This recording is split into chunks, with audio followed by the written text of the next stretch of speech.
நாமக்கல் மாவட்டம் குமரபாளையத்தில் பார்த்தீங்கன்னா பாருங்கள், இது வந்து குமரபாளையம் நமக்கு மெயின் சாலைங்க. இது வந்து இப்போ ஒரு 6 மாதத்துக்கு முன்னே நெடுஞ்சாலைத்துறை ரோடு போட்டாங்க. ரோடு போடுறப்ப எங்களுக்கு ஆக்கிரமிப்பு எடுத்து கொடுங்கன்னு சொல்லி எவ்வளவோ போராட்டங்கள் பண்ணணும், மனு கொடுத்தோம். எந்த ஒரு ஆக்கிரமிப்பையும் எடுக்கலை. அவங்க ஆக்கிரமிப்பு எடுக்காமல் ஆக்கிரமிப்பு கட்டியிருக்கிறவங்கள்ட்ட லஞ்சத்தை வாங்கிட்டு எந்த வேலையும் செஞ்சு கொடுக்கல எங்களுக்கு.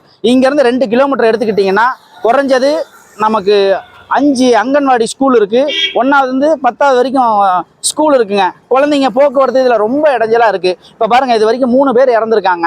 குறைஞ்சபட்சம் ஒரு 7-8 பேருக்கு ஆக்சிடென்ட் ஆகி கை கால் உடஞ்சிருக்கு. இதெல்லாம் யார் பதில் சொல்கிறது? அதிகாரிங்க அப்போதைக்கு அவங்க வேலை முடிஞ்சால் போதும் அப்படின்னு வேலையை முடிச்சுட்டு போயிடுறாங்க.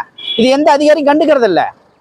நாங்களும் பல ட்ரிப்பு மனு கொடுத்துட்டோம், பல ட்ரிப்பு போய் உட்காந்து கூப்பிட்டு வச்சு பேசிட்டோம், பல ட்ரிப்பு ஃபோன்லேயும் தொடர்பு கொள்ளி பேசியாச்சு. தான் வர்றாங்க, அவ்வளோதான். யாரும் வர்றது கிடையாதுங்க. எந்த ஆக்கிரமிப்பும் எடுக்கல, எதுவும் பண்ணல. எங்களுக்கு உடனடியாக முதல்ல இந்த ரோட்டை எங்களுக்கு ஸ்பீடு பிரேக் போட்டு கொடுக்கணும். எங்களுக்கு ஸ்பீடு பிரேக் போட்டு எங்களுக்கு இந்த ஆக்கிரமிப்பு எடுத்து ரெடி பண்ணி கொடுக்கணும் இந்த ரோட்டை. மகாலிங்கம்.